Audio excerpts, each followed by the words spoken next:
Assalamualaikum warahmatullahi wabarakatuh. Halo teman-teman, perkenalkan nama saya Della Anggrani dari Rombel 001, mahasiswa PPG Prajabatan Gelombang 1 Universitas Negeri Padang.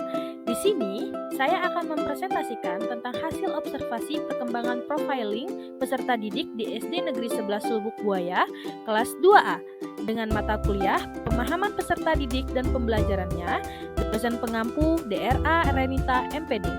Berikut penjelasan saya, langsung saja check it out. Yang akan kita bahas pada materi kali ini adalah etnik dan kultur peserta didik, perkembangan fisik dan motorik peserta didik, motivasi belajar peserta didik, perkembangan kognitif, emosi dan sosial peserta didik, perkembangan moral dan spiritual peserta didik, dan pengetahuan awal peserta didik.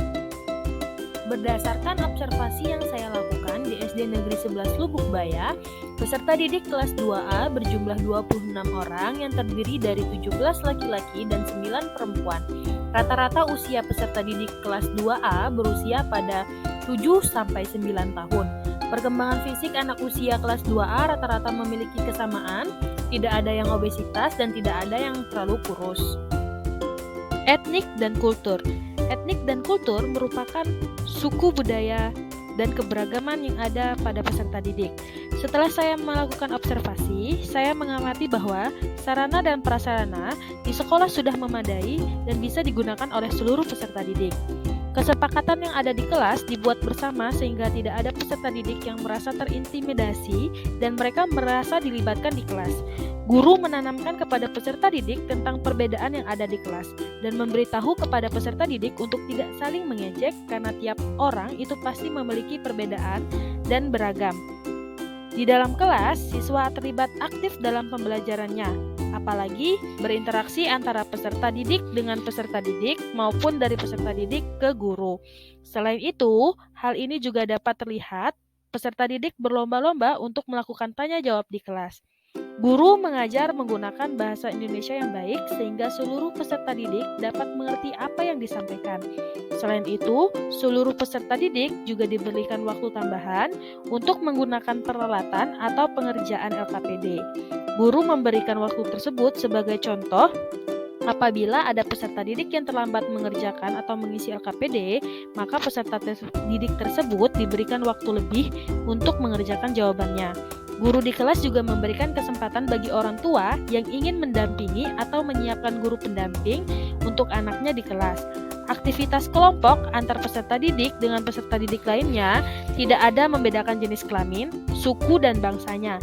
Penyusunan tempat duduk peserta didik disusun satu meja diduduki oleh 2 orang sehingga mereka dapat bersama dan saling memahami antar satu sama lain. Suasana pembelajaran dan kelas mampu menghargai perbedaan budaya. Artinya suasana pembelajaran tidak mencolokkan salah satu budaya saja. Perkembangan fisik dan motorik peserta didik. Perkembangan fisik dan motorik peserta didik kelas 2A berada pada usia 7-8 tahun. Perkembangan fisik mereka rata-rata sudah sesuai dengan ketentuan dari UNESCO. Selain itu, berdasarkan hasil observasi kami, peserta didik sudah dapat berjalan, berlari dan melompat dengan baik karena tidak ada kendala keseimbangan.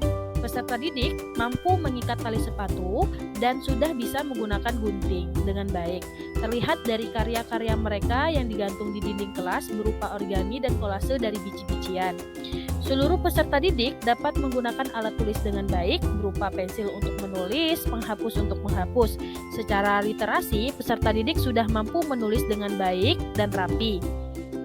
Peserta didik dapat melakukan kegiatan kebersihan dari mulai kuku, rambut, dan telinga, namun masih ada bantuan dari orang tua sedikit-sedikit. Guru juga setiap harinya akan mengecek kebersihan diri peserta didik. Peserta didik berpakaian dengan lengkap dan rapi sesuai dengan seragam sekolah. Peserta didik dapat berbicara dengan baik dengan bahasa Indonesia dan bahasa daerah, terutama berkomunikasi dengan guru maupun berkomunikasi dengan rekan sejawatnya. Motivasi belajar peserta didik. Dapat dilihat dari peserta didik selalu membawa alat tulis yang lengkap dari mulai buku pembelajaran, alat tulis yang dibawa di kotak pensil. Guru menciptakan suasana kelas yang menarik sehingga peserta didik memperhatikan penjelasan guru dengan baik dan mampu merespon pertanyaan guru dengan benar. Dalam proses pembelajaran, peserta didik diberikan kesempatan oleh guru untuk menuliskan rangkuman atau simpulan materi yang diajarkan. Setiap pembelajaran dimulai, guru memancing peserta didik untuk melakukan tanya jawab. Tiap jawaban dari peserta didik diberikan apresiasi sehingga untuk besoknya mereka akan percaya diri menjawab pertanyaan yang lain. Peserta didik saling berkomunikasi atau sharing dalam menyelesaikan masalah dalam proses pembelajaran yang mereka hadapi terlihat saat mereka bersama rekannya. Peserta didik dapat menyelesaikan tugas dengan baik dan mengumpulkan sesuai dengan waktu yang ditentukan.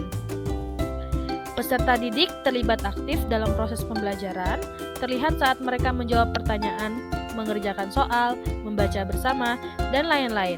Peserta didik mampu mempresentasikan pekerjaan kelompok yang telah mereka diskusikan. Guru juga melakukan tanya jawab di akhir pembelajaran, sehingga peserta didik bersama-sama menyimpulkan pembelajarannya. Perkembangan kognitif. Pada perkembangan kognitif usia anak kelas 2, mereka berada di tahap perkembangan operasional konkret menurut Jean Piaget. Proses pembelajaran yang disampaikan oleh guru dapat dipahami oleh peserta didik dan mereka fokus dalam pembelajaran. Pembelajaran disajikan melibatkan peserta didik aktif dalam menjawab dan belajar. Guru menggunakan media dan materi yang kontekstual sesuai dengan lingkungan peserta didik sehingga peserta didik ikut serta dalam proses pembelajaran dan mampu memahami materi dengan baik. Setiap selesai pembelajaran, peserta didik memberikan argumennya terkait rangkuman materi. Mereka mampu menjelaskan dan mampu menuliskan dalam rangkuman singkat. Perkembangan emosi. Suasana ruang kelas sangat mendukung untuk proses pembelajaran, sehingga peserta didik aktif dan tertarik dengan penjelasan guru. Peserta didik yang kurang aktif, guru akan memberikan pelayanan berupa menanyakan pertanyaan langsung kepada peserta didik tersebut agar dia juga merasa terlibat di kelas dan mampu memberikan pendapatnya. Kegiatan pembelajaran yang dilakukan melibatkan peran seluruh peserta didik sehingga peserta didik merasa berperan di kelas. Kursi dan meja disetting peserta didik duduk satu meja 2 orang. Tiap minggunya mereka akan dirombak sesuai dengan kebutuhan. Setting kelas ini mendorong peserta didik secara mandiri dan bersama teman sebangkunya melaksanakan pembelajaran dengan optimal. Selain itu, karena tiap minggunya mereka akan di-rolling tempat duduknya, maka mereka akan saling bertemu dengan peserta didik lainnya, sehingga mereka akan dapat berteman dengan siapa saja. Perkembangan sosial.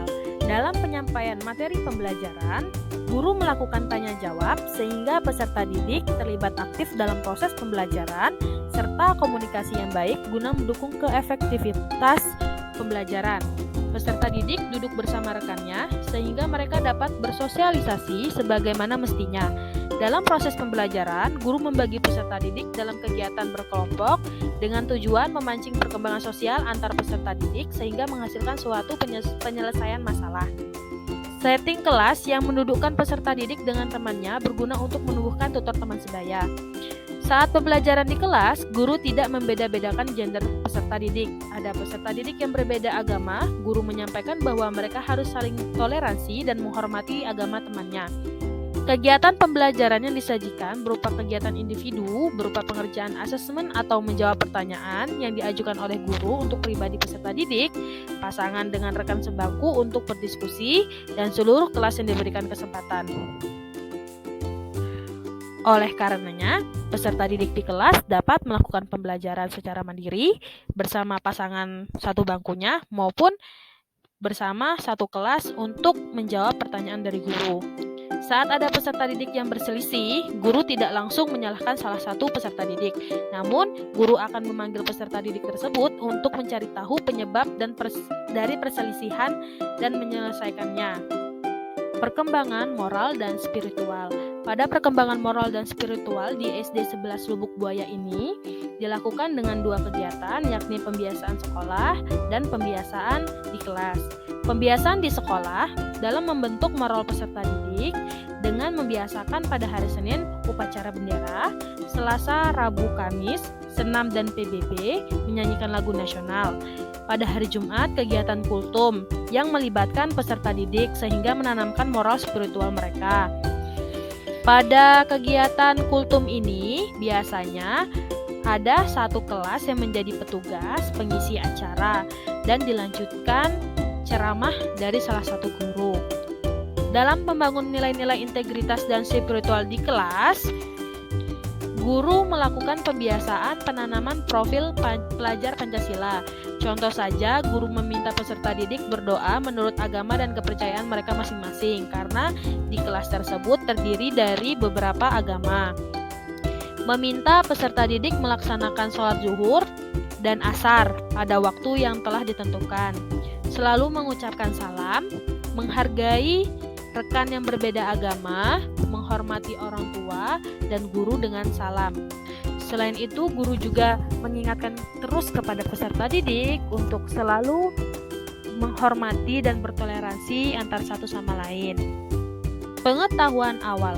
Untuk mengetahui kompetensi peserta didik dengan cara diagnosa awal, mengetahui minat, gaya belajar, ketertarikan belajar mereka, dan lain-lain.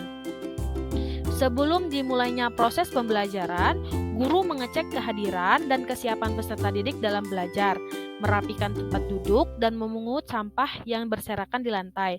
Sebelum memulai pembelajaran, guru melakukan apresiasi terhadap pembelajaran dahulu dengan materi yang akan dipelajari. Selain itu, guru juga akan melakukan tanya jawab kepada peserta didik terkait pengalaman mereka, sehingga nantinya akan dikaitkan dengan materi. Cara guru dalam memfasilitasi peserta didik dalam belajar biasanya menggunakan metode pembelajaran cooperative learning dengan tujuan mengasah kemampuan kerjasama sehingga tercapainya tujuan pembelajaran. Pertanyaan rekan Dita Ismi, untuk mengetahui perkembangan peserta didik, apakah hanya dilakukan di awal pembelajaran? Baik, saya izin menjawab. Untuk mengetahui perkembangan peserta didik dapat dilakukan dengan cara diagnosa awal di tiap semesternya. Selain itu, selama proses pembelajaran, guru melakukan penilaian serta pencatatan perkembangan tiap peserta didiknya sehingga guru dapat melakukan dan melaksanakan proses pembelajaran yang disesuaikan dengan tahap perkembangan peserta didik yang ada di kelas. Penjelasan dari saya, kurang dan lebihnya saya mohon maaf. Terima kasih dan sampai jumpa. See you.